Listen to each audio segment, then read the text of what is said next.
and welcome back to Linda Tina TV. If it's not your first time here, if you are new to my channel, my name is Linda Tina. Do not forget to subscribe. So in today's video, I'm going to be talking about growing up African. To be specific, growing up Ugandan. I say African because most of our cultures are really, similar. So one African country usually relates to the other African country. But to be specific, I am from Uganda, which is in East Africa. So many of these things are going to apply to my country. And as a disclaimer, these things also largely depend on the family in which you grew up. So I don't want other Africans or other Ugandans coming for me saying, no, this is not true, it doesn't happen in my family or whatever. It's very specific to the family in which you grew up. So I want to be talking about my family and also the families of the people that surrounded me while growing up. If you're into this kind of video, then stay tuned.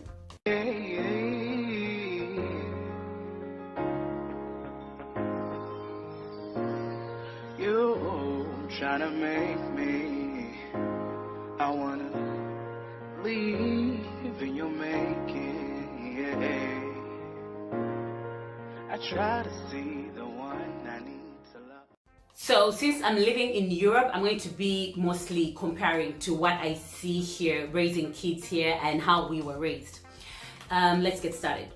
First one is respect for elders. Now, in my culture, respect for elders is paramount. Like, you don't just talk to an elder like you're talking to a buddy. Here people will talk to their grandparents, to their aunties, like they're talking to just some friend from school. That doesn't happen in where I grew up, at least. So first of all, we do not call them by their names. Usually when an auntie or even just an elder person who is a friend to your family, you don't refer to them by their names.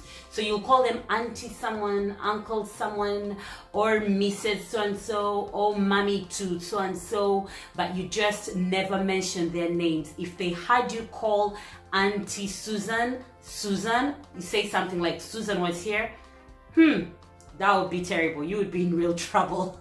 The next one is education. Now, education in most parts of Africa, people will tell you, is such a big deal when you're growing up. And I'm talking about the traditional education where you go to school, sit at the desk, have a teacher in front of you and learn about biology, history, geography, and all that stuff. So in my country, it was such a big deal growing up. You don't just go to school as a must, like you must go to school.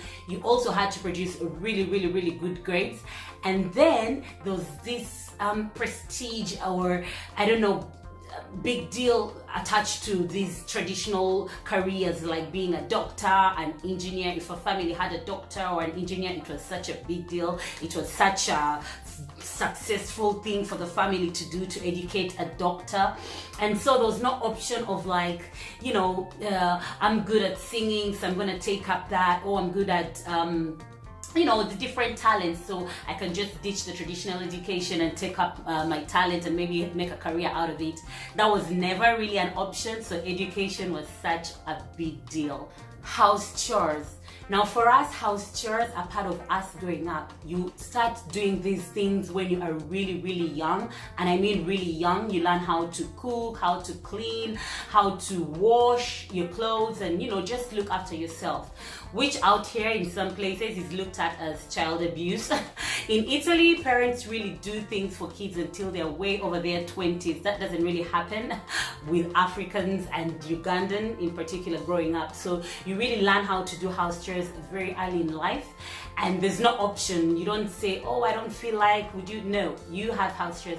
I remember when we were growing up, we had a timetable that was stuck on the wall. So those there was a rota of who's excuse me there was a rota of who's going to clean the dishes that day, who's going to be cleaning up the living room, who's going to be mopping the floor. So we learned to do house chores really early in life. Now the next one is about the expectations from African families, Ugandan to be specific again. There is this expectation from the girl child to get married and have kids. It's part of your success story, if I can put it that way. So a woman is expected to have an education, after school, get married and have kids. If you don't follow that course of life, you're looked at as a failure.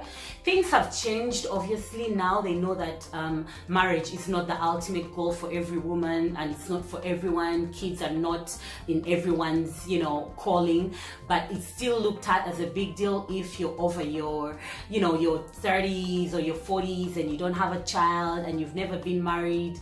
People will keep asking when you're in your late 20s or after school, so are you seeing someone? When are you getting married? And then when you get married, when are you having kids? If you dare say that you don't want to have kids, people are usually going to be like, how can you not want to have kids? Because according to the African culture, a woman is meant to get married and have children. It's like written out for you, which is really crazy. Another expectation when we're growing up is to take care of your parents. So it's an unsaid rule in most of the African families that when you grow up, you automatically switch roles with your parents and take care of your parents. I've seen that here in Italy, it's a little different, where parents are the ones taking care of their kids. Like, parents are the ones starting off their kids, buying them their first houses, buying them their first cars. Most times where I grew up, once you leave school, you need to work, and it's sort of like pay back your parents for all the hard work they've put in to educate you and put you where you are. I think it's an amazing thing because our parents they go through so much to raise us. I'm a parent now and I know that, gosh, there's no reward for a parent. But I also feel like it puts pressure on children not to build things for themselves, but to build things for their parents. If your parent can still take care of themselves, why does it have to always fall on you to have to give back?